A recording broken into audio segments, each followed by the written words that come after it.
Hello, everyone, and welcome back to the Commander Clash podcast, where the Commander Clash crew talks all things Commander.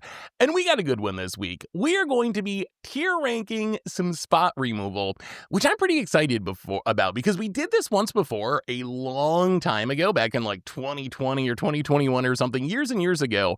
And a lot has changed since then, both in new cards being printed and in our evaluations of some of these cards. So I'm pretty curious to see how we think differently about spot removal 4 or 5 years after we first did that. But I'm getting ahead of myself. We got a crew to introduce, kicking things off with Brewer's Kitchen. Phil. Good morning, Phil. How's it going today? Hey all. I don't play spot removal except for one, maybe two, depending on how we define this. In some ways, this is like the weirdest tier list for us to do because we do have a pretty mixed relationship with spot removal on Commander Clash. Some people play it, some people don't play it. At least Richard's not here because he would just D-tier everything, you know, everything's across the board. We also have Budget Commander Tomer. How's it going today, Tomer? I'm doing well. I have evolved my opinion on spot removal over the years, and there's certain ones that I value much higher this year than 2024 me would have. 2024 me would be like, "What are you cooking?" Because it's crazy. But I feel like I can sell you guys on some hot new tech, old tech, hot old tech. There's some good ones out here for sure. We also have Krim, the Asian Avenger. Good morning, Krim. How are you today? I'm pretty good. I mean, I probably love spot removal the most, right? So, I can't wait to go over this because it's funny to see some of the stuff that we talked about prior. And yeah. Andy's been crushing us this season, by the way. So maybe spot removal isn't that bad. I don't know. Heavy interaction's not bad. That's with treasure nabbers and ley lines. Okay. That doesn't even count as spot removal. Anyway, before we get to the tier list, we got a couple of sponsors today. Our show's brought to you by Foil Armor. Do you ever have problems with your foils curling? Well, Foil Armor is the ultimate solution to flattening your foils.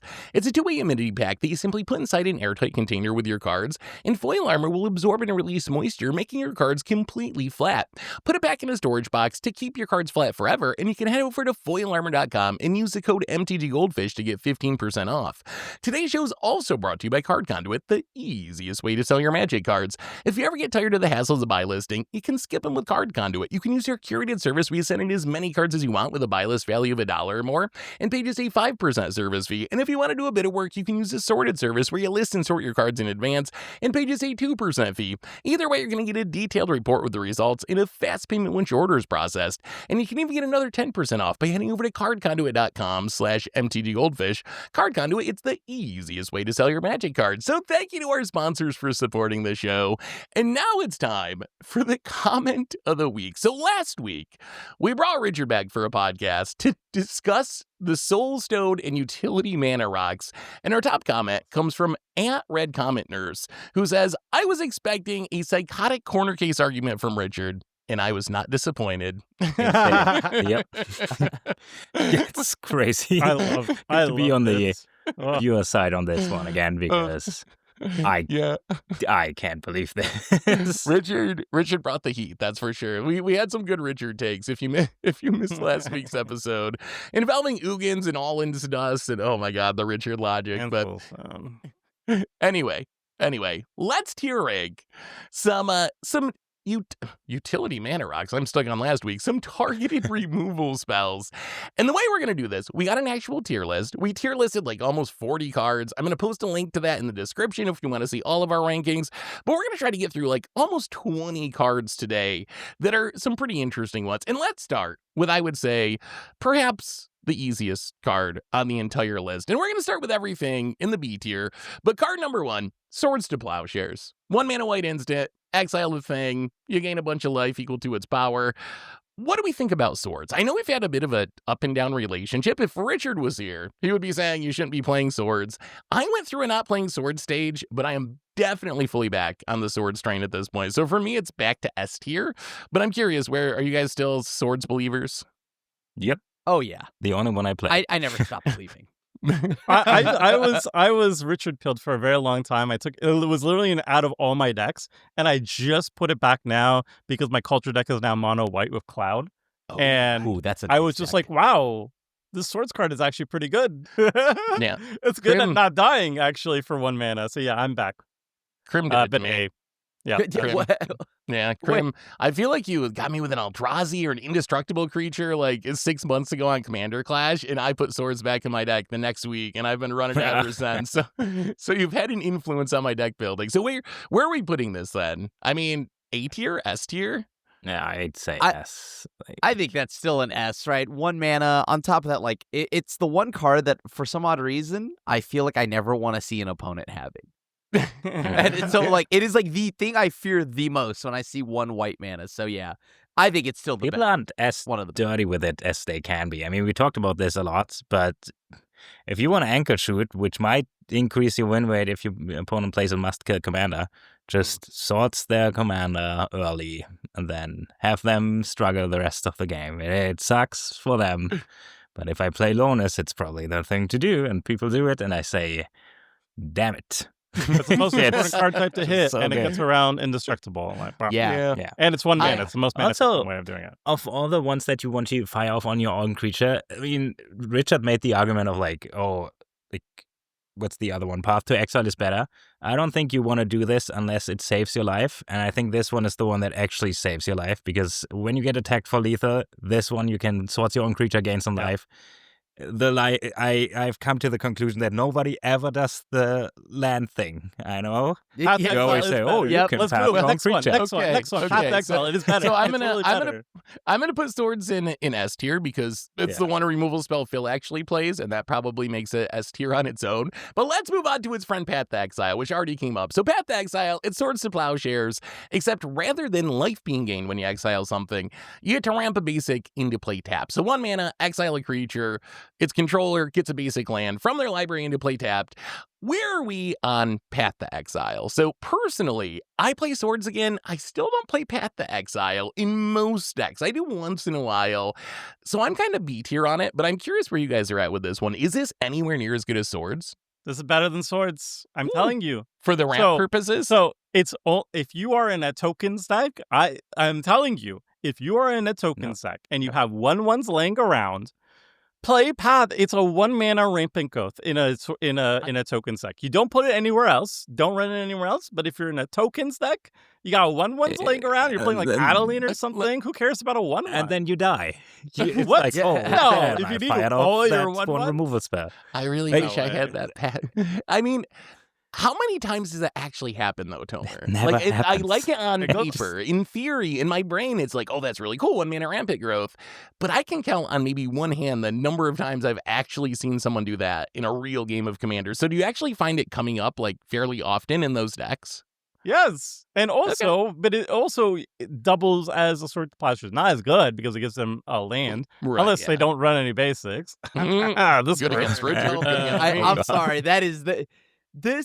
I find myself never ever doing that. The value on doing that is so low, right? There's no way You're all that you are haters. ever like. Okay, I would rather remove like your creature than mine.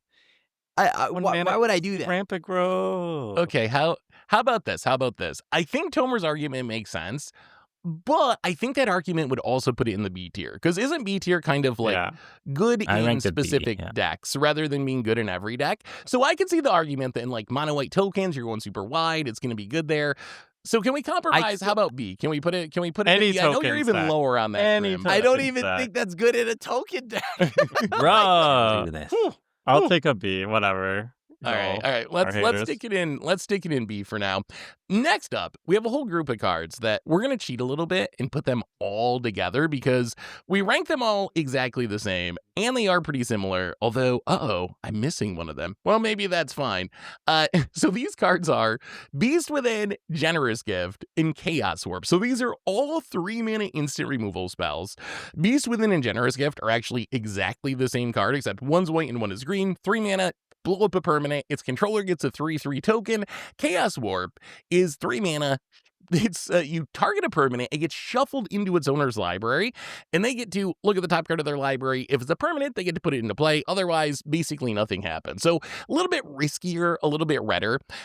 Where are you guys on these cards? And I apparently didn't add Generous Gift to the image of Generous Gift to the tier list. So just assume that Beast Within, the ranking is the same between Beast Within and Generous Gift. So where are you guys at with these cards? Because these are, for me, my most played removal spells. I still put Beast Within in every green deck. I put Chaos Warp in every red deck. Generous Gift every white deck. So for me, they're S tier, but I'm not sure everyone's in the same place. Where are you guys at with these? I think Chaos Warp is much more important for a red deck than either of the other spells in green or white. So I actually value Chaos Warp a little bit higher than the other two. But I would say that of these, Chaos Warp's probably S. Because if you're a mono red deck, you really need this card. Yeah. So basically, green and white have other ways of dealing with stuff, and red doesn't have as many other ways of dealing with, like, an enchantment, let's say, or something. Right. Because in green and white, most of the time you're firing this off on a non-creature, and you're firing it on, like, an artifact or enchantment, and green and white have plenty of ways to deal with that. So this is more important for red, Chaos Warp, that is. But I don't think green and, first of all, I don't think green's ways of destroying artifacts and enchantments also hit creatures. That is true. It is kind of unique in green because it is just murder a creature. Yeah, most things for green. You also need a creature on the battlefield too to fight. But the thing here is just the flexibility. Like, these are all S's for me, just like Seth, because there's always a multitude of threats, and just having my removal spell being able to hit any permanent type is just really good for me. It's just the flexibility is good. Sometimes I need to get rid of a creature, but then sometimes I have to get rid of a land. And I don't know about you guys, but I play against a person whose favorite card is Field of the Dead on a regular basis. So I need my removal spells to hit Field of the Dead and Glacial Chasm and Cabal Coffers and stuff. If not, ugh. I mean, that's fair. I fully agree that if that is a thing that really occurs, maybe then you start looking also into demolition fields and things like that. That's a favorite of mine too. I still think, though, one thing that it's from Dragonstorm. It's the Disruptive Stormbrood that's not on here. I think that is a card that is something I've started to play a lot more, and kind of in green, that can answer an artifact or enchantment that gives me a 3/3 flyer, or it could be a 2-mana removal spell for a creature with power 3 or less. So I think green, I guess that's not mono green, that's Golgari, but I still feel like green and white have so many better ways to deal with things. I'm curious what you think, Phil, because I feel like I used to see you play these quite a bit, but I'm not sure I've been seeing them as often recently. Where are you at with these in 2025? So I rank them all at C, and I admit that they are doing the job, but turns out I'm always the one who eats these, and I just play the thing that has to be removed, and don't pay 3 mana for it. Just be the bigger threat. If they are the threat, whatever, be the bigger threat. If you want to remove lands, play Strip Mine. And that's why I don't play them. That said, I'm not going to fault anybody for saying, oh, I need a Universal Solvent in my deck. That's probably correct. But my current thing, and I might switch over from this at some point, is just don't get salty if your cool thing gets removed. And just cast something more threatening next. And don't play 3 mana. Solitaire harder. Yep. Just that's the problem. That seems like to be the motto. Okay, I will say, the one thing I'd say, Phil, about that I found why I play these a lot is because I don't play a lot of targeted removal. I really want my removal to be very flexible because I only have a few options in my deck. So I put a lot of value in having one card that can answer an artifact or a land or a creature. So that's why I play these cards a lot. I think if I played Crim's decks and I played way more targeted removal, I might not be as high on these cards as I am. But if you only have 2 or 3 pieces of removal, you really want them to hit everything, at least for me. Yeah, that's why they're not D. I don't play them, but I admit that if I need to play a second removal spell after Swords, So where does this leave us? Just steal a stuff. Just Blatant Thievery. Is Blatant Thievery targeted removal? Is Expropriate a targeted removal spell? I think they're A's because we have 2 S's, A from Crim and C from Phil. I think that would average out to an A. And then we'll put Chaos Warp at the front because of Krim's argument, which I think makes a lot of sense about it being more important to red than maybe the white one is to white. So, all right. Let's keep moving on. Next up, we have a classic card, but a card that we're very divided on. That is Anguished Unmaking. So Anguished Unmaking, an Orzhov removal spell, 3-mana instant. You exile a non-land permanent and lose 3 life. So this is a card I used to play a ton 10 years ago.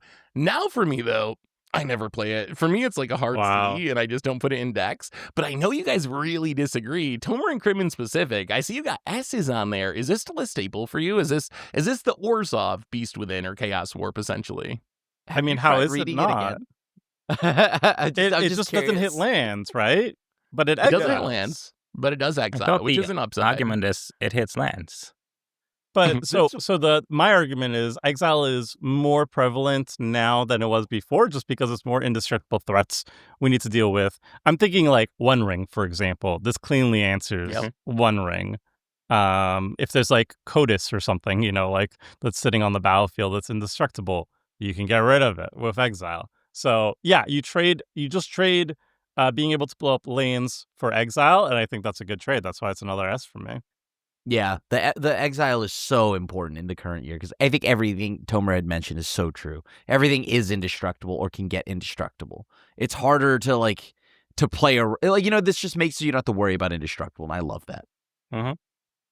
I don't think this card's bad. I just don't play enough targeted removal. Like, I think what killed this card for me was Generous Gift. I used to play it, and then they printed Generous Gift, and then Generous Gift is kind of my go-to flexible removal if I have white in my deck. So, but maybe I'm underrating the Exile. You could. I got it at D. I don't know. I'm never gonna play it. I think I literally never played this. Don't. But you do agree. Do you agree it's good?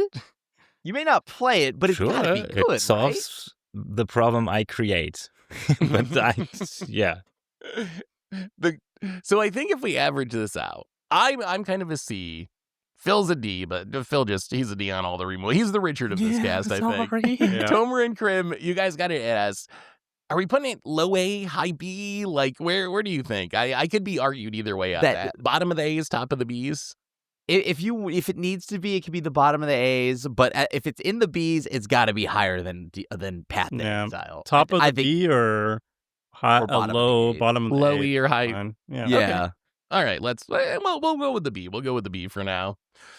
All right, let's move on to our next one. And now we're getting into some interesting cards because we got some cards that didn't even exist last time we did this. Starting with a card that we actually kind of debated heavily if we actually even wanted to have it on this list at all, because we weren't sure what we thought about fight spells being targeted to removal. Like, are fight spells targeted to removal? I think the answer is maybe. I guess it's as close as green gets. But that card is Archdruid's Charm, which is a triple green instant. It says choose one, search a library for a creature land card, reveal it. If it's a land, it goes on the battlefield. If it's a creature, it goes to hand. Or put a +1/+1 counter on target creature you control. It deals damage equal to its power to target creature you don't control. Or exile target artifact or enchantment. So undoubtedly, a very flexible spell. This is a card that when it was first printed, I was all on the S tier train.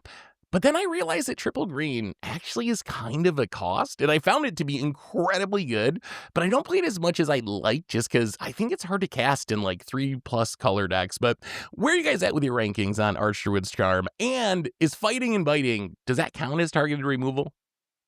I'd say yes. It's still, I would count it when deck building. I would count it towards that as potentially a removal spell. Yes, but also I think this card is nuts because it's so much more than that. Yeah. Oh, I mean, yeah. It's so flexible. I'm curious to hear the argument why Fighting and Biting is not spot removal, because it's like it kills creatures and it targets them. So is Agent of Treachery removal, like theft or does it kill a creature and target them? Does this kill a creature if you don't have a creature? I don't know. But it's removal. If the creature is an illusion, then I guess. Okay, but a Beast Within can't kill creatures if it's indestructible, so it's not It just says extra steps. Okay, I ranked it S, but I don't think I think I used it once as the removal on a creature. Yeah. I do play it in a lot of decks, especially in paper, because I don't feel as bad. It's one of the tutors I play because it gets so much else to do, but I usually tutor for Glacial Chasm when I get attacked. So can't do that on Clash. It's a card that can almost never be bad, right? Like, it kills something some of the time when you need to. It can get artifacts and enchantments, and it can snag your best creature or your best land. So in almost any game state, it's going to be good, assuming you can cast it. And I'm curious, how big of a deal have you guys found the triple green thing to be? Because I would put this at S tier if I hadn't run into so much trouble casting it. So I ended up putting it B tier, not on power level issues, but on the issue of, I feel like it only goes in certain decks because of its mana cost. So if I'm mono green, I'm going to play this like every time. But once I get up to like 3 colors, I'm like, I don't know. Like, am I going to be able to cast it consistently enough, early enough? Have you guys found that to be a big issue or not really? I mean, I don't try it in 3 color decks, so I played in 3 and 4 color. But I usually cast it like turn 8 to win. Yeah. To get like so you're getting a finisher or something. Yeah. I would 100% slam it. Like 1, 2 color decks is not even a question. And then 3, I think it will be hard to cast it on curve, but like Phil said, like I don't care. Like this is a totally fine spell to cast on like turn 8. Like you don't have to curve out with this card. So that's why I think like in 3 color decks I'll still slam it. I don't run it that much because I hate green with a passion, but if I was that, then I would go that. And you could also go like the Richard route where it's like, well, just tutor up Yavimaya first, and then you never have an issue with it. But like Yavimaya does help. That is true. So you guys have this as S tier, right? So we got 3 S's. I got it at a B. Are we putting it in the S? Like, are we actually putting it as S tier? Is it the second S with swords? Or is it I think I mean, I think like you outweigh me, technically. If I'm in a 2 color deck and I have like, you can only choose swords or Archdruid Charm in like Selesnya, I would be like, I'm sorry, swords, but you're garbage compared to this. Whoa. Yeah. Okay. Because it gets any land at instant speed. It fights. It disenchants. Like, it does your... It doesn't even disenchant, right? Doesn't it exile? It does. It exiles. I'm exile. so sorry. It even exiles on top of it. Answers like, the ring. It files your taxes. It cooks you breakfast. Like, what the hell do you want for a 3 mana instant? Like, it's insane. You are right. Although, in defense of swords... that I put even in my 5 color decks. Like if I'm building a 5 color deck, that's like the first card one of the first cards I put in there. So all right, we'll put them both in S. We'll put them. I don't think you've talked me into it being above swords quite just because of the 5 and 4 color decks, but I think it's our second S tier card. Let's move on to a card that I got to ask you guys about. So one of the coolest parts about this podcast that I mentioned in the intro is we did a version of this a bunch of years ago, and we got a couple of cards on here that we talked about way back then, and our grades have changed a ton. And one of the biggest is Reality Shift. So Reality Shift, it is a, let me pull that up there. Reality Shift is a 2 mana blue instant. It says exile target creature, its controller manifests the top card of their library. So they get the top card, is a 2/2 face down creature. If it's a creature, you can flip it up for its mana cost. So back when we did this the first time, like 5 years ago or 4 years ago, our rankings on this were BBBB. We all thought it was good in certain decks. Our rankings today are DDDC. What has happened to Reality Shift in the past few years that we went from thinking it was a really good card in certain decks to most of us thinking it's stone unplayable now? Honestly, I think that it's still passable in mono blue. I think you still need the cheap speed interaction, but more often than not, I find like mono blue in the current year, you can just steal. You could just steal a creature instead. Yeah. So why exile it? This is like a big... This always feels like the 101st card for me.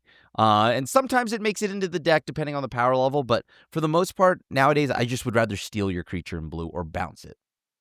I think like this card's fighting for rapid hybridization and Pongify slots for me, even in mono blue. And I would run those 2 cards before this because it costs double. And yeah, it's exiles, that's nice, but it's not double the mana nice for me.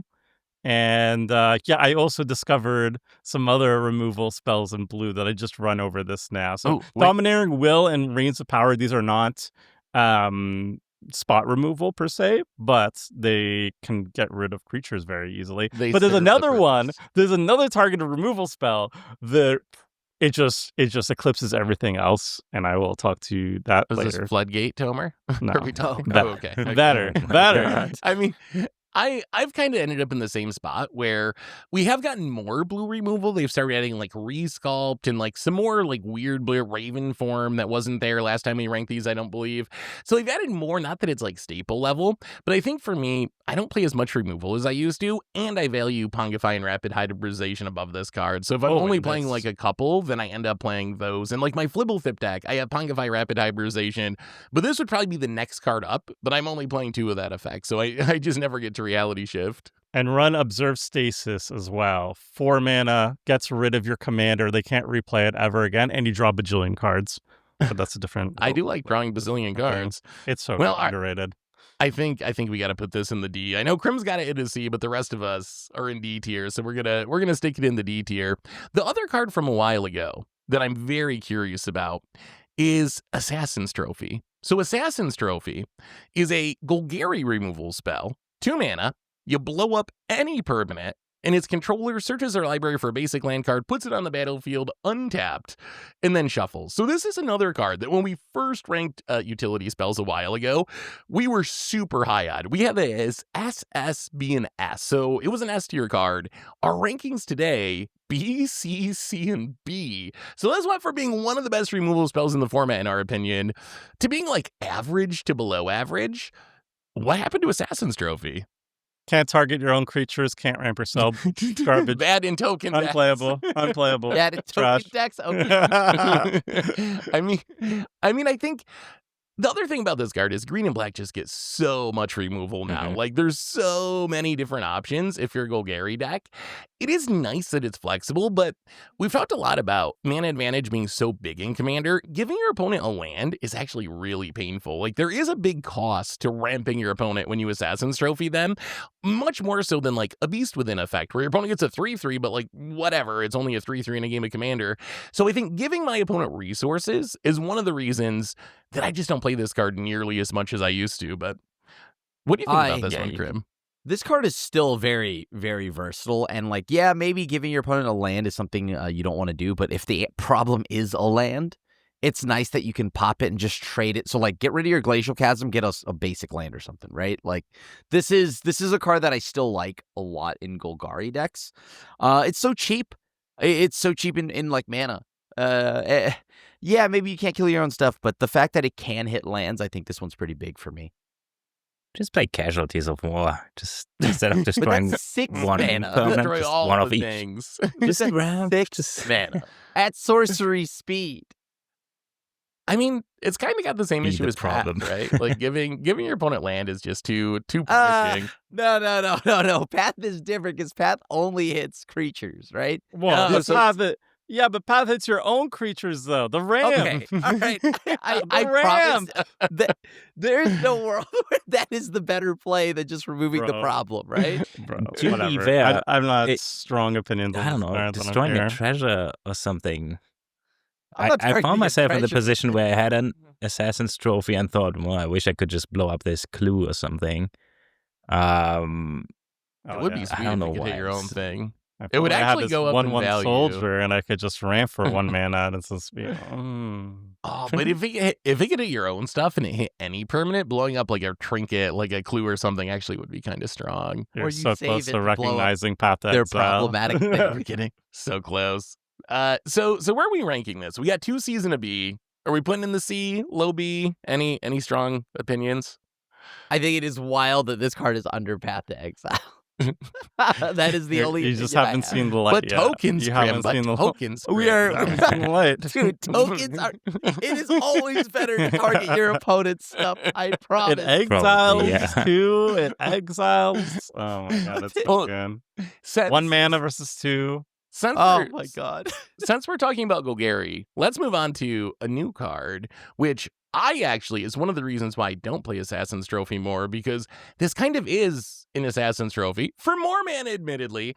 that ramps you, though, instead of your opponents. And that card is Binding the Old Gods. So this is a 4-mana saga. It's an enchantment. Its first lore counter is destroy target non-land permanent opponent controls. Second lore counter, search your library for a forest. Not even a basic forest. You can get a non-basic forest if you want. Put it on the battlefield tapped and then shuffle. And then the almighty third lore counter, the one that everyone forgets about. Get him. Creatures you control gain death touch until end of turn. It really is. It's got 3 lore counters. It's really the first 2 lore counters that matter on this one. And this is not one disrespect the third chapter. The third chapter cooks sometimes, dude. I swear. If you have trample, it's very good. Or if you have it's a bunch of small poops, just you got to just throw into the some board, then you can. It's just situational. It's very situational. There are situations where the death touch is really good. The first 2 modes, though, are pretty much always good. Blow up something, ramp. Hard to go wrong with either of those. I play this way more than Assassin's Trophy now. For me, if I'm playing one of these Golgari removal spells, I actually think this is really strong. It's kind of like Golgari Solemn in a weird way, where you're getting the 2-for-1, you're getting an effect on the battlefield, you're blowing something up, and then you're getting a land. So I kind of value this super highly. I have it as A tier. What's your guys' experience with this card? This card's great, right? For all those reasons. But you play them both, Seth. That's the heat. I'm gonna blow your mind. Too much you can play them both. 2 removal spells. That's the bloody cop duo. You have Binding of the Old Gods, blow something up, ramp.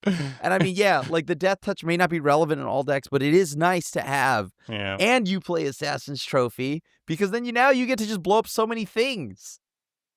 Removal that gets you ahead is just it's good. It's slow. It's 4 mana. Yeah, it's sorcery speed.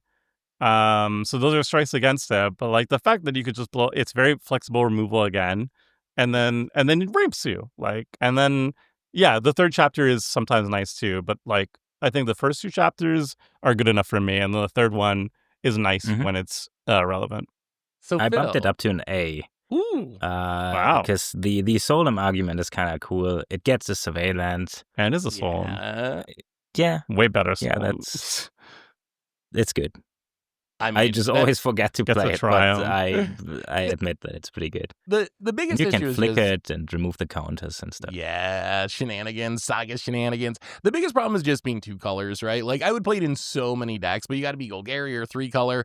But I think we got a pretty solid A. The question is there any way this is above the Beast Within Generous Gift Pact in A tier? Is this at the top of A? It probably can't be, right? No. I don't. Even though I ranked them at C, I wouldn't feel. Wouldn't feel right about that. Yeah, this seems wrong. All right, we'll put it at the bottom. All right, next up, we got a classic, and we really disagree on this one, and that is Despark. So Despark, little Orzhov removal, 2-mana instant, exiles target permanent with mana value 4 or greater. And our rankings on this one, where are the Despark rankings again?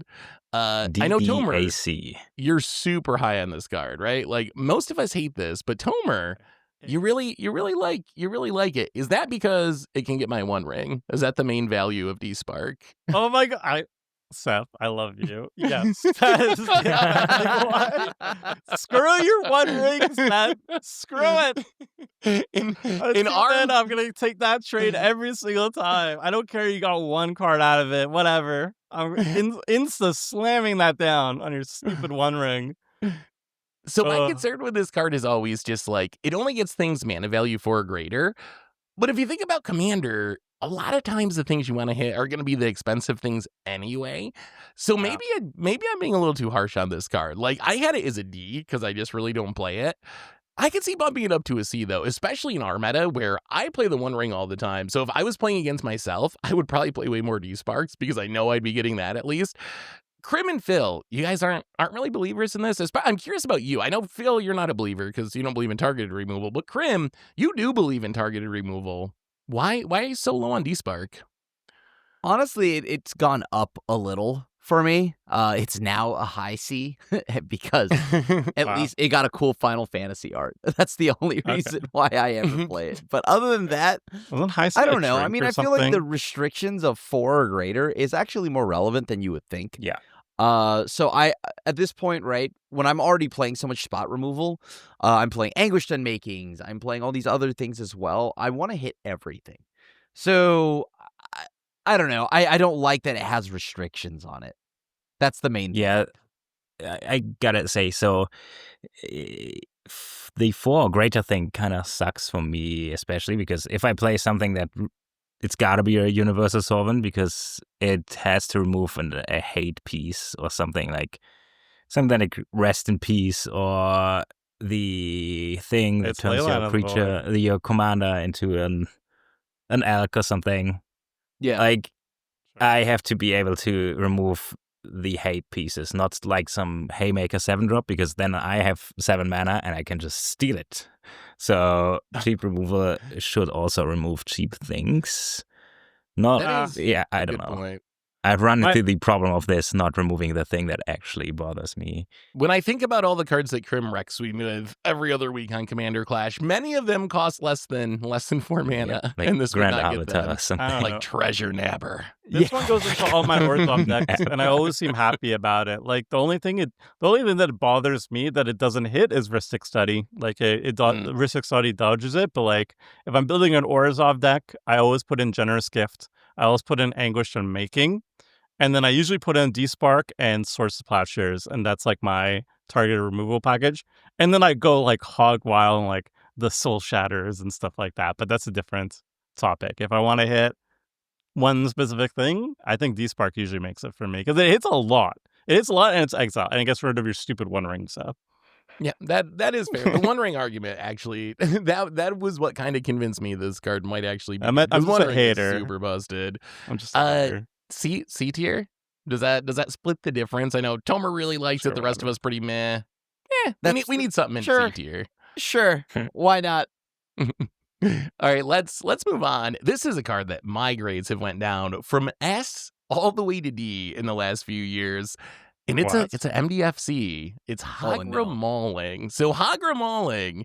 No, that's the it's wrong one. That's Fell the Profane. Oh, I grabbed one they you're look looking similar. We're at. going to talk about that one. I next. was There we go. spooked for a moment. Hagra I'm like, Mauling, what? yeah. we're going to get to Fell the Profane next. Hagra Mauling is a 4 mana instant. Says it costs 1 less to cast. If an opponent controls no basic lands, destroy target creature. And then the backside's a land that enters the battlefield tapped. We also have, I guess we might as well do these together since they're very similar. Fell the Profane. This is a new version. It's a 4 mana instant in black. It says destroy target creature or planeswalker, and then the backside is a land that comes into play tapped unless you pay 3 life and it makes black mana. So for me, I'm a huge MDFC believer. Hagra Mauling would go in every single one of my decks when it was first printed, but I found since I printed Fell the Profane, I play 0 Hagra Maulings, and I play Fell the Profane in every single deck. So I don't think Hagra Mauling's bad. It's been power crept for me, where like I only want one of that effect. And the better version is Fell the Profane. So it's went all the way from S down to D. I'm curious, where are you guys at with these cards? Is Hagra Mauling still good? Has Fell the Profane killed it? What do you think of these MDFCs? Seth, I think I played Gosh. Hagra Mauling religiously high, right? Like it was like, Oh Yeah. yeah, I think we did the both stats did. episode. We Yeah, both did, like, yeah. I'm gonna say that I obviously find it to be the worst version of Fell the Profane, but I still play it enough, and I think you just play them both, Seth. Do you just play them because both in your deck? Yeah, you just simply play them both. It's In Mono so Black, good. I will. In Mono Black, I will play both of them. But then once I get past Mono Black, I'll play Fell the Profane in like 3 color decks. Hagra Mauling, though, in those decks, it's been replaced by Fell the Profane. 3 What do you color think, Tomer? decks, maybe not as high on it, but like 2 color decks and like monocolor, obviously, you just play them both. That's so much removal. So when the first MDFCs came out, I was getting a lot of flack because I remember the Goldfish crew was was like, why would you not put an MDFC in your deck? So you put like literally every single MDFC that's in your colors. And Yep. I said it before, and I say it now again. MDFCs all have a cost when they enter tapped. Okay? Being tapped is a literal cost to your deck. And so if it is a tap land, it has to do something monumental for me to actually be interested in it. And Hagra Mauling, paying 4 mana to kill something at instant speed is a lot of mana. I do not like actually doing it. But if it enters untapped like Felder Profane, hell yes. In 1 color, 3 color decks, this is like no-brainer going in. Beyond that, but it enters untapped. It's untapped, colored mana. I'm happy with it. Hagra Mauling, though, never. D, F, garbage. Get it out of here. Get it out of here. Where are you on 4 mana to kill something. Are they different because they come attached to lands? Yes. I know you don't play a lot of targeted removal, but if it's a land too, it can't be that bad, right? Yes. So I have Felder Profane at A because it's just, I still don't play it, but I'm wrong about this. Because it can be an untapped land. I don't know. I just don't know what to cut from my Jadar deck, to be honest. Hagra Mauling, I think I have at C. It's still just a tapped land if you want to. So it's still, MDFCs can never be Ds, I think. It's just yeah. It's just such a powerful design of a card, right? Being a spell and a land is just like, it's hard to make them truly bad. And I think Krim's right. That Hagra Mauling still, it wasn't that many years ago that I was very happy to play Hagra Mauling in my deck. So it's not like it's horrible. I don't play that much targeted removal. So where are we gonna put these in our tier list, Tomer? D, F. Unplayable. Unplayable. There's I could count like the number of tapped MDFCs I play on my hand. Usually they're the mana fixing ones because mana fixing is a utility. But then like Valakut Awakening is great. Wonder Inversion sometimes. Malakir Rebirth, Chef's Kiss. But then that's basically it. Get Recovery. Sometimes. High C. Yeah. At least give it a high C. Felder Profane, though, has to be S tier. It can go above this Despark. So High C just makes me want to have like a sugary orange juice. That's a thing. I know, right? Yeah, I mean, thirsty. You're I want that sugary bad orange juice.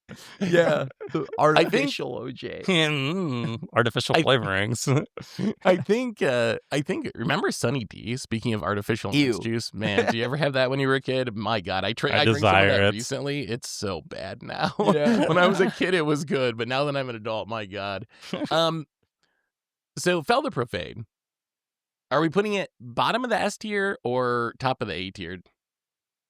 Bottom of the S tier. Bottom of the S tier. Bottom of the S. There's 2 A's and 2 S's. Yeah. I think that's a fair S. Yeah, it seems bottom of it. Let's go bottom. Let's go bottom of the S tier. We could use some more S's. Okay, let's move on to another new card in Deadly Rollick. So Deadly Rollick, this is a free spell. It's from the same cycle as Fierce Guardianship and Deflecting Swat. Technically, it's 4 mana to exile target creature, but if you have your commander, you can cast it for free. So one of the most efficient ways to exile a creature, assuming you have your commander out. Where do you guys rank this card? Can I put S+? Not that high, Krim? Do you just play this in every deck, basically? Yeah, every deck has this. If it has black and it has a commander, I probably play it. Interesting. I'm pretty high with Krim too, but like I want to have it in a deck that has the commander out consistently. So low mana value, indestructible, is a background, like something like that, and then it's like the best spot removal in the deck, because what's better than a Swords to Plowshares, one that's 0 mana and doesn't gain them life, right? So in those cases, yes. But if I play like a 6 mana commander that I don't believe is going to survive for more than like a turn, then not but really. You still get to have a free removal spell, right? Like even but if it's like half mana, the turns I don't have access to it, and I have to pay 4 for it. That's Hagra Mauling tier. That's if I'm okay with Hagra Mauling, then I'm down to pay 4 mana for an even a super Hagra Mauling, right? So Crimson S, I'm an A, but I see y'all are way lower. I'm a B. Specific deck. So okay, maybe B is I don't want to put it at C though, because I think it's better than C. Here's my issue with this card. I know this card is good. And I think it's very powerful. Free spells, we know are powerful. Exiling creatures, we know is good. I just don't play that much removal. So, like, this is one of those cards that it just gets cut from my decks because I don't play that many targeted removal spells. So I'm not denying that the card is powerful. I just don't play it that often because I have stuff like Fell the Profane that I can get away with playing because it's also a land on the backside. So I ended up staking it at B for that reason, which is like the good, but I don't play it tier, I guess. Phil, help me here. I see you as a B2. Wait, Seth. Oh, Yeah. Yes. You have swords at S, right? And Yes. Phil has swords at S. Yes. Mhm. This at top most of the time will be free. Oh, It'll Krim, be Krim, actually No, cheaper. my Krim, God, you no. gotta remember, Krim, you're talking to me. How many games do I just not Seth, cast my commander at all? actually. Yeah. You gotta Okay. think of the Seth The meta. guy, that's fair. Counter argument. What if I don't play my commander? What if Okay, I that's- don't play my commander ever? But it would be an interesting stat to see like how many turns on average are commanders on the battlefield, because I think that would Ooh. actually determine how good Deadly Rollick is. Because let's say it's 10. The game goes on for 10 turns, but you had your commander on the battlefield for only 3 of those turns. So you only have 3 turns of casting Deadly Rollick for free. Is it still very good? I would argue no. I would say, But- yeah, even because then those 3 turns, right, you would be able to just clear the way and deal with any problem. And like sometimes, just being able to have this in your back pocket is more than enough, right? Because then you're not the one that needs to fire off a sweeper. Someone else does. But But, then like, if you have the yeah. timing restriction, you might get stuck like feeling like you need to cast it on a suboptimal target because you have the ability to cast it for free. When if you wait, your commander might die or there might be a sweeper, then you won't have the ability. I guess if there's a sweeper, it's fine because everything got swept away. But your commander might die and you won't have the ability to cast it for free. So I wonder if it's a little less good than we think just because of the timing restriction. Although at the same time, I think it gets better with stuff like vehicles, the legendary vehicles being legal as your commander now because those are Background commanders that stick commanders. around. Yeah, background commanders. Insane. They keep doing these innovative things that are commanders. And if you have anything like that, like a non-creature commander, then I think all these Indestructible. cards go way up in value. Yeah. But Phil, I'm curious. You rank this like relatively high based on the Phil standards. What do you think of this one? I mean, it's still a free spell, but so I really like Flawless Maneuver and deflecting SWAT, because you have your commander and then you defend your commander. Having my commander and having to remove something isn't really related, so it's just a gimmick, basically, that you sometimes play it for free. Now that Toma said it, like usually, I usually cast my commander and just hope it survives. But you usually have like 3 to 4 turns, especially if you have a very good commander. I don't know, maybe if you play something inoffensive, then you can get away with it, or like super cheap. But then again, it only removes the creature. Paying 4 for it seems insane. Yeah, But it Hands allows it for you to not make great. attacks pretty aggressively, right? Yeah, Because if you the think most I care about problematic attacking? thing- Jeez. I mean, okay, that's fair. Yeah. I mean, that is one of the beauties of it, though, right? I can swing with my commander and all my stuff and know that the best thing, if it comes at me, I'll just remove it.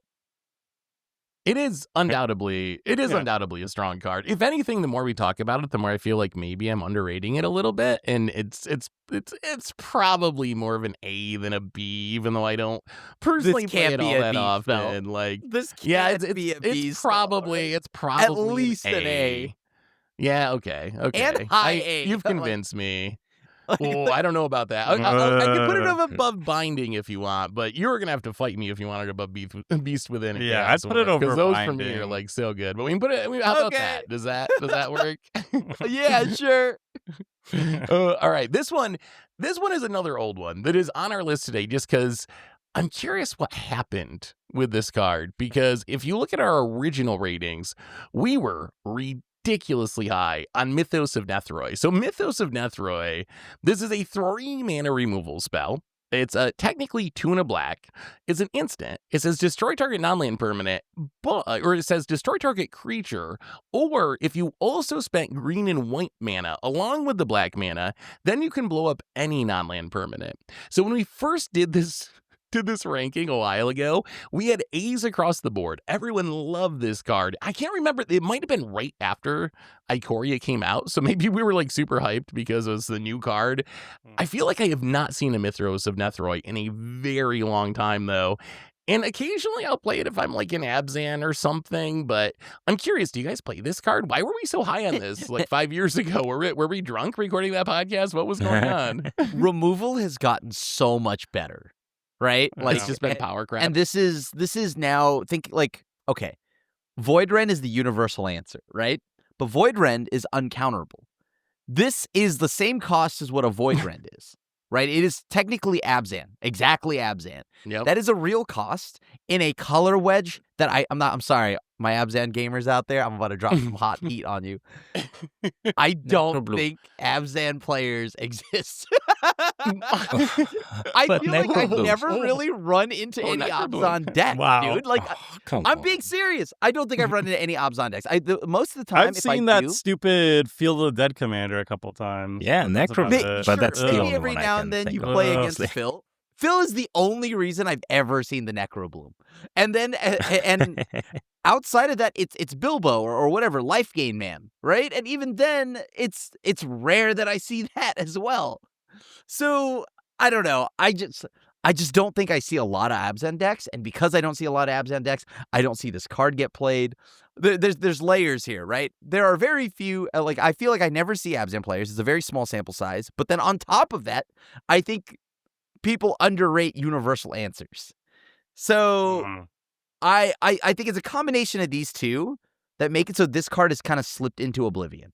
And its mana cost is interesting, and it is a real restriction. Actually, no, you're playing green. You have every color all the time. That's fine. It is. I think part of it too is so you have to be Abzan to play this, right? It's technically a 3-color card, even though it's got the mono black up at the top. But so you have to be Abzan to play this, and Abzan has such good removal. Like you have just like so many of the best removal colors mashed together there that I feel like when you have Assassin's Trophy, you have Fell the Profane, you have Generous Gift, you have Beast Within, you have Binding the Old Gods. I just don't play that much removal. So I don't think Mythos of Nethroi is like horrible or anything. It's just like the 10th or 15th best removal spell in Abzan, and I just don't get that far down the list. So for me, it's the big thing is Rodrigo. Again, this card makes me sad if I play against Rodrigo's decks because for some reason you can't hit lands. I don't know why. If you pay 3 different colors Because of it wasn't mana on a standard. 3 mana instant, I'm not allowed to hit a freaking land, not even a It non-basic. wasn't standard. It was probably Could have been a wasn't non-basic. good, Throw me but a bone here. Let me hit a glacial chasm or seriously. something. Let me hit a couple of coffers of this. So it's like, okay, well, I'm in the colors that has Beast Within, Generous Gift. Both of these do the Assassin's exact same Trophy. thing as this. I'm not running Assassin's Trophy, but I'm running. Wow. I'm running Beast Within. I'm running Beast Within. I'm running Generous Gift. Both of them do the exact same thing, except they hit a land. Okay, I'm probably running Anguished Unmaking because I can hit your stupid One Ring and Exile forever. And then probably I want the Binding of the Old Gods because it's kind of like very slow ramp on top of things. And that's like, yeah, I don't need that many targeted removal spells at that point. I'm good. I'm you going to do. run lots of board wipes and soul shatters and all the forced one-sided edicts and stuff like that. And I'm not running Mythos. And it's easily forgettable. Yeah, it is. It is just kind of a forgettable removal spell, which I think is probably It's going like to put it Abzan at the players. bottom of C tier. I would think based on our rankings if we average them all out. I wish Yeah. I did something else for casting it for Abzan. Yeah, Like, give me a token or something. the reward could be higher. Yeah. Just let me hit Or- the or freaking a lands mini and let it rhino, exile. you know? Yeah, or this. Let me hit the yeah, frickin' conjure a lands. siege rhino onto the battlefield. Then we have a card. Sure. Seek a siege rhino. Oh, all right. Let's move on to a card that I'm very curious to see what Tomer and Krim say about this because this is a card I don't think I've ever cast.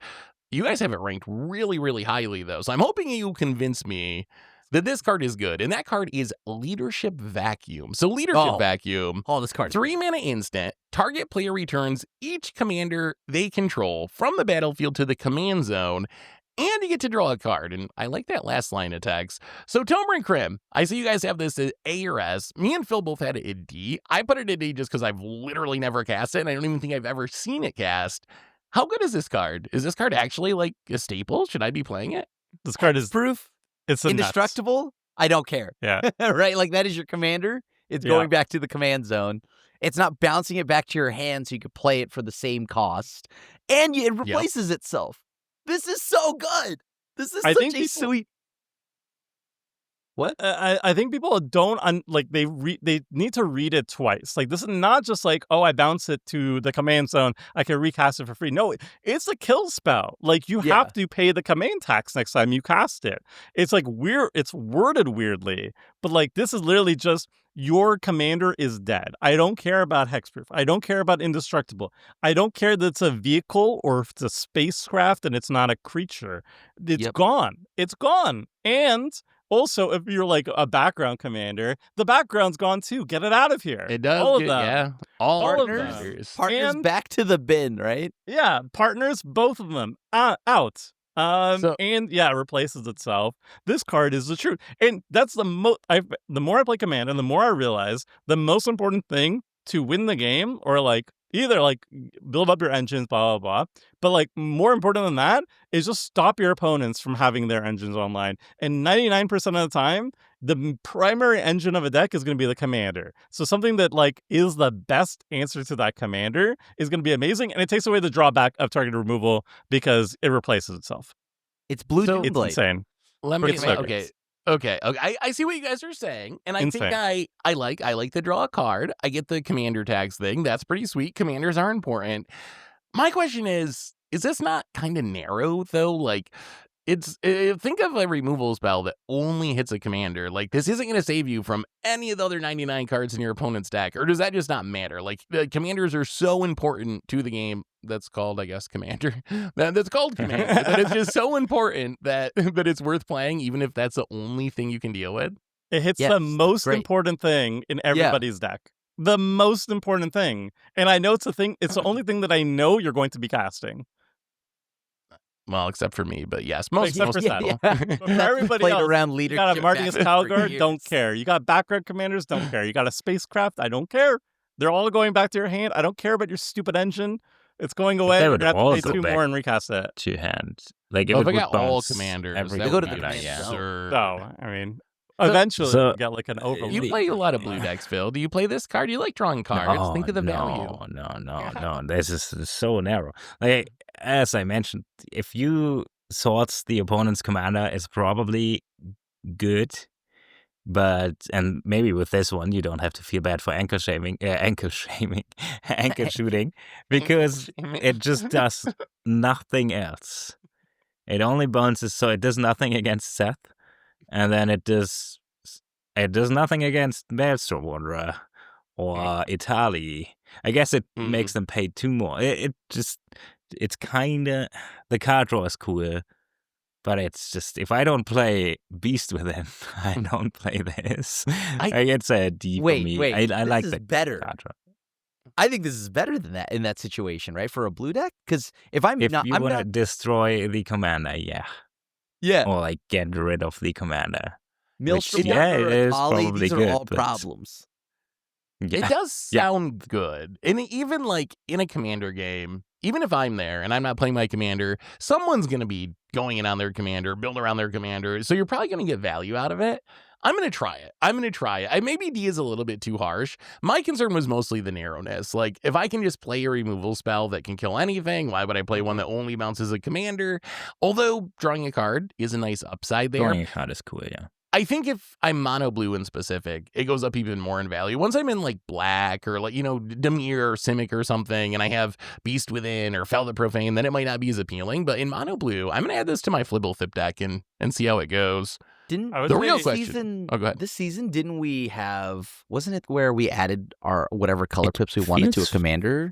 Yeah. We had an episode like that. This was in my Zevlor deck. I can't remember if this is just me playing my Zevlor deck normally or if this was on Clash. But being able to hit everybody with this, Zevlor gets everyone's commander. That's kind of insane in Zevlor. Actually, I think that's busted. If you're blue, Simic and is it also just doesn't bring that much extra. Like red doesn't bring that much extra to blue for targeted removal. I think these are just like, I would put it in every single Simic is it in blue deck.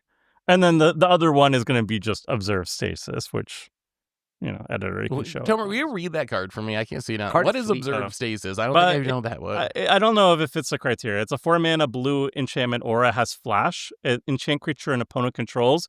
When this aura enters, remove enchanted creature from combat, then draw a card for each tapped creature its controller controls. Enchanted creature loses all abilities and can't attack or block. Oh, That sounds like removal to me. Why would that not be removal? That does I don't know. seem like we're going into auras and stuff. It's instant speed though. It's instant speed. It removes it from combat. It completely destroys commanders because they lose all abilities and they can't attack or block. So they have to find a way to remove it. What was the card draw you draw for each attacking creature? Each tapped creature. Each tapped creature. It's bananas. It's actually bananas. Where was that printed? What set was this? Final Fantasy The Commander Precon. Yeah, cards bananas. It's Leadership Vacuum and Observe Stasis in all my blue decks. All of them. I have been playing it in a good amount of decks. I've found that most of the time I just draw like 1 or 2 cards though. But still, if I get lucky, draw 1 or 2. That's draw nice. more. It's nice. I really like the card. I think it's super solid. So we're not going to actually put it on the tier list because I don't have the image to move on the tier list. But where would you rank this on the tier list? Like what if it was here? A tier? Give it an A. I'd give it an A. I've been looking for the blue beast within, and this might be as close as we get now. This might be only as close creature. as we get. Well, it's only Agent of Treachery. Yeah, Agent of Treachery is so good. It's just like, but it also draws cards. But I'm gonna try it. I think it might actually be really good. I'm gonna try it. Well, anyway, let's move on to our last 3 cards. Next, we got a new addition to Magic, something that didn't even exist. It was a break of the color pie last time we tier listed some targeted removal. And that is Withering Torment, my favorite card. Withering Torment, 3-mana instant. Destroy target creature. It's a black card, by the way. Destroy target creature or enchantment. Boo. You lose 2 life. I hate this card with a passion because I hate black heavy enchantment removal. But is it good? My hatred aside, is it good? Black traditionally struggles with dealing with enchantments. Losing life is annoying. 3 mana to kill a creature, not great. That's literal murder, like Draft Shaft that no one plays. How big of an upside is getting an enchantment in a black deck? Is that enough to actually make this a playable removal spell? I feel like this card is on this list because of you, Seth. I would have never even put this on this list. No, you're right though in that it is very good. I think only 2 life makes it so much better than Feed the Swarm at instant speed, right? Like instant speed is a huge upgrade compared to Feed the Swarm. Yeah, like I'd play this in every mono black deck, right? This is like probably removal number like 2 or so. Maybe even like, but it is really good. You do need to answer enchantments, and if you can't deal with it normally, like outside of like All Is Dust and Ugin, this is like a really good way to go about it. And I think this card deserves all the love. I think it's a needed piece for black. Is it bad? I mean, are we saying it's bad? It's funny. As much as I hate this card, and do I hate this card, I gave it a B tier, and I actually played in my mono black decks because it is very good, and it is like flexible for black removal. Like being able to hit an enchantment is a really big deal. So even though it's not quite as efficient as some of the other options, I think it's actually good enough for mono black in specific. So I gave it a B for mono black. I guess once I'm outside of mono black, I can probably deal with the same things in a different way, and I don't need it anymore. But I think in mono black in specific, it's good. Tomer, I noticed you had it as a C. Do you play it at all? I agree. Like I literally only run in a mono black. I cringe every single time I draw the stupid card. Yeah, but it's like most black decks are graveyard decks, right? That's kind of like the main thing. So I feel like I need to have a main deck answer to a Rest in Peace, you know? Yep. Like if my deck loses to Rest in Peace, I need to find a way to tutor up a card that will handle the Rest in Peace. So I will reluctantly run this card. Also, like if we're playing bracket 3 or something, I don't want to have no answers to a Rhystic Study or like a Smothering Tithe. So having just one way of targeting an enchantment, I will sadly run this stupid card. But it's not good. Plus, in Clash, you never know when Crim's going to be like, pregame actions, lay line to the void. Yeah. That should not have hurt you all that much. I know. I was like, everyone somehow. Phil, what do you think about this one? Yeah, it's a D, but I admit that it serves a purpose. Funnily enough, enchantment is kind of the thing you have to remove because it's all the hate pieces. You're not running in Jadar? You have a mono black deck, right? Yeah, that's like peak. Yeah. Exactly I just where die you if want I it. if You just this die. I don't know. Do you have any outs? Do you have like Feed the Swarm or something against No. Rest in Peace? I don't need Western Rest. Yeah, I guess. I don't know. Maybe like an Oblivion Stone? Hasn't Do you have come up any yet. outs and enchantments? I mean, somebody a else rip- will be threatened by it, and then they destroy it. I don't know. It doesn't seem worth the slots. He was going to I play don't. all his dust, but then he realized it would blow up his soul stone, so he had to. Yeah, maybe because my playgroup doesn't just randomly run Rest in Peace. No Yeah, I Ley guess Line if of I the always Void. run into specifically Rest in Peace, I'd probably say yeah. But then it's one card that I really don't want to play in any other situation. Like, I think that's how actually- likely am I to draw this card in this one situation? I don't know. You're in black. You don't have any You're in black. tutors? Yeah, you could pretty much hand sculpt, Yeah. right? No, I don't. I have the 2-mana creature to the wait. Like I don't run any tutors. No, I guess I have Lively Dirge. Interesting. Yeah. So, Okay. with our grades, Run Rest in Peace against Phil. Oh, yeah. He's pretty well. I think we just stick it at the top of C. Maybe we had a mixture of B's and C's. Is that close enough? Good in mono black. It's good in mono black. Good in Ugh. mono black, basically. The good in Yeah. mono black tier.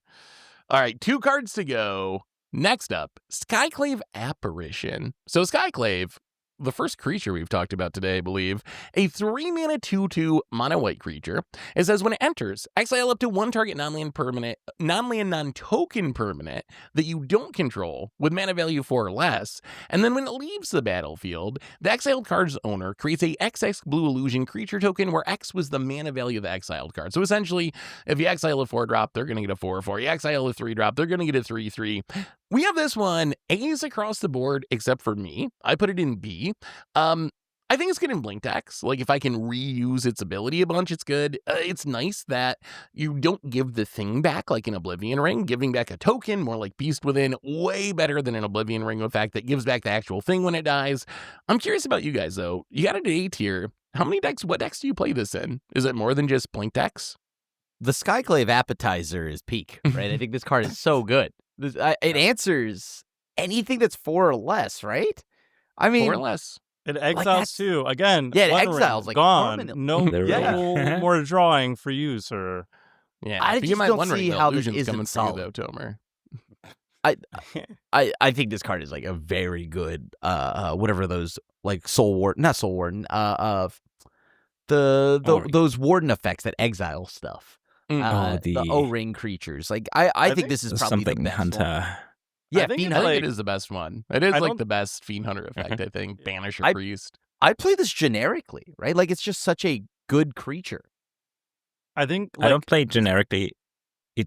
It is, even I ranked it at A because it is a creature with an ETB, which is kind of like an MDFC. Like the floor does something, it triggers stuff. I don't know.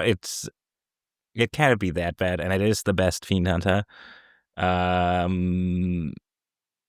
Also, if you exile commanders with it, they don't get the token unless they will lose it forever, which That's is fine. yeah.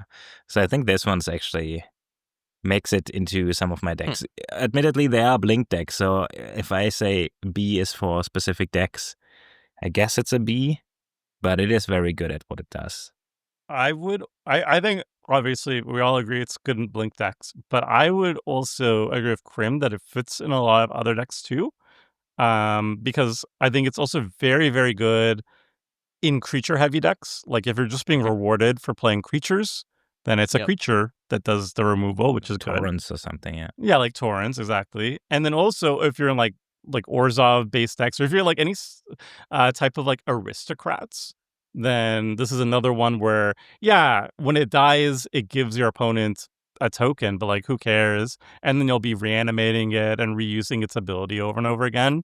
So I feel like by itself, maybe in a vacuum, it's worse than like a generous gift, but because there's so many white decks that take advantage of the synergies, I think it just becomes very, very good in a bunch of decks. It also has the wording where you can flicker it before, right? So you can, or like sacrifice it before they get the thing back, like because it's 2 text boxes. Yeah, it does. You can put the trigger on the stack and then blink it or something, and they won't get the token out of it. Yeah. I think maybe you've convinced me it's actually an A tomer. Like, the more I think about where's equipment, which is big and white, it triggers all your, like, Mentor the Meek stuff, since it's only a 2/2, so it's triggering all your, like, Creature Mandarin's card draw stuff. It might actually just be good enough as just, like, a mono white style card, just because of all those extra synergies on top of it. So I liked it in Blink and, like, Panharmonicon style decks, but it might actually be a little better than I was giving it credit for. It's exiling anything 4 or less is just, I'm sorry, that should be a good enough appeal, right? Like, it's so good. Exile's One Ring. Yeah. I like this above, like, even, okay, well, I don't think Deadly Rollick even should be Phil where it likes is, but it. That's, like, insane. I think it is, it's like top of S. high A. I think it's high A. I think, high A is like, fine.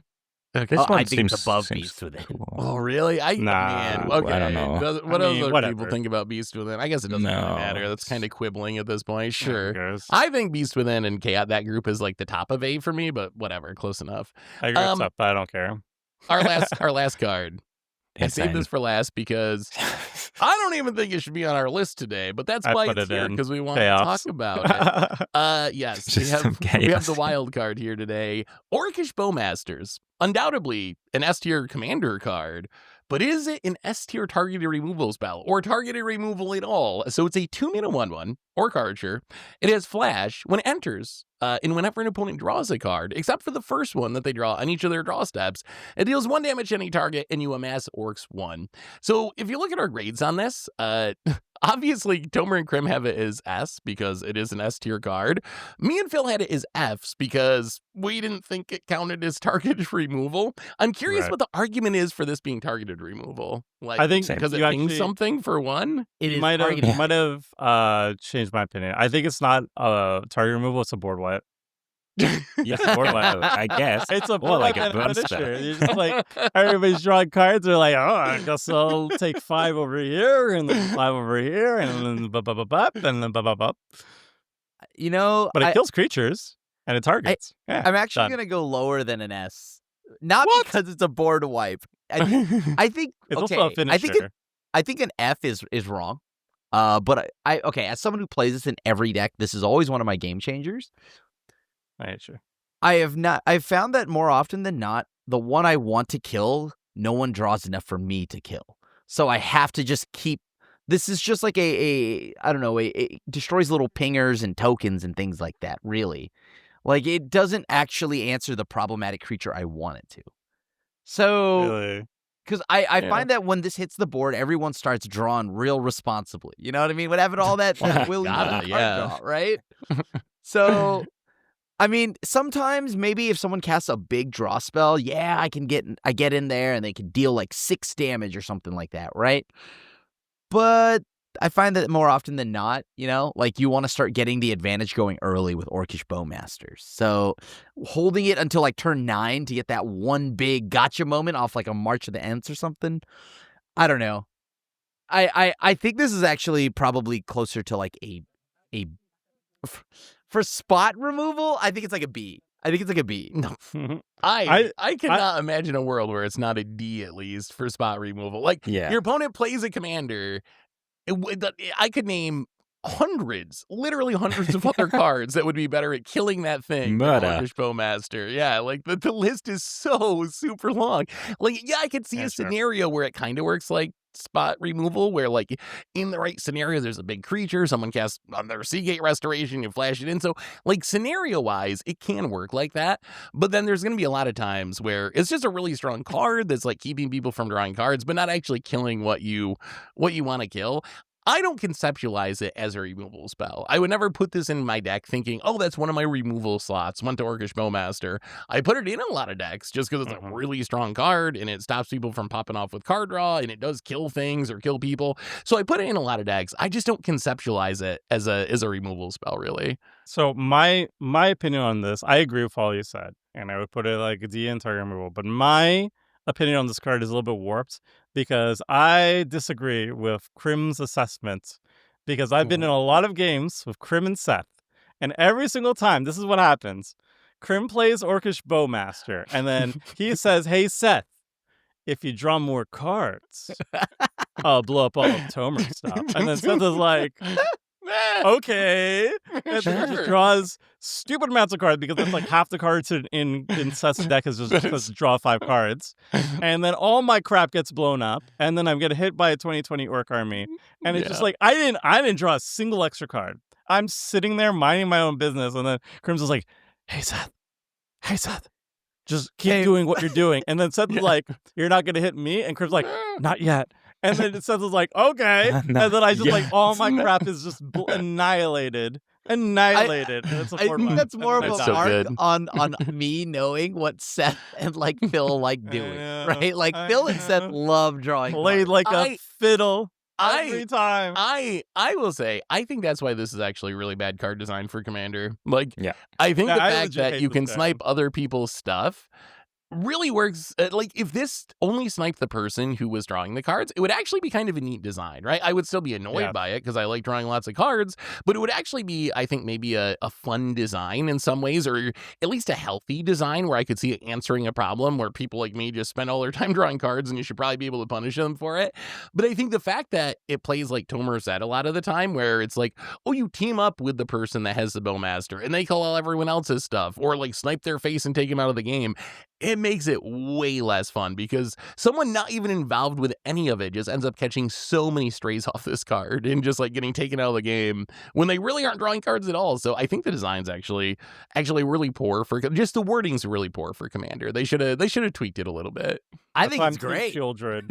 Yeah, because he's the one casting it every single time. Yeah, obviously. It works out good for Crim. I was the one on the receiving end. I'm like, what's up? You want to help me help you a little bit? I promise I'll kill you second. And then not even like, hell yeah. What are we doing? Really, just a random rant. Yeah, it's your fault for playing creatures, Tomer. If you didn't have any creatures, have any creatures, they wouldn't die to Bowmaster. I'm just saying. So it really maybe you should have been drawing more cards somewhere, and then maybe I could have had a deal. You all actually convinced me here. I think I agree with Seth and Phil. This is kind of a bad removal spell. If we were to talk about it as a removal spell, it is kind of bad. Let's say that it's not that good. I think, you know what? Okay, it's a C. That's not that good? Okay, stop playing it then. No. Stop playing it. It's bad at being spot removal, but it is good at draw punishing. And I like it's good at punishing Tomer when I draw punishing cards. or draw teaming up with? Well, it depends. All right. You know? Like, after all this, but it's not a D. It's not a D. Come on, guys. Funny, be though. real. Be real for 30 seconds. That would be a good. Be serious. That'd be a good. Wouldn't that be a good clickbait thumbnail and be like, Orcish Bowmaster T? Orcish I honestly, I don't even think that's clickbait. I would stand behind as targeted removal it being D tier. I honestly believe it is D tier as targeted removal. No, and S tier is a card. It's S tier. We leave it there. It's targeted removal. Put that at a C. No. Seth, what do just you for you, Chris. Better or worse reality? No. We're gonna lose all credibility if we put this at a D. I'm just saying. And scene. on that note, everyone, that's been our tier list of targeted removal in Orcish Bowmaster is worse than reality. Yes, worse than reality shift. It is. You heard it here, folks. Dude, anyway, everyone. That is our targeted removal tier list. Hopefully you enjoyed it. Let us know what you think we got right, what we got wrong. Like I said before, I'll post our whole list in the description, so if you want to see all the other cards that we ranked, and you can see our old rankings too and how we've changed over the years, click on the description. You can check that out. So thanks for watching, everyone. I hope you enjoyed it, and we'll be back next week to talk some more Commander. So until then, have an amazing week, and this is a crew signing out.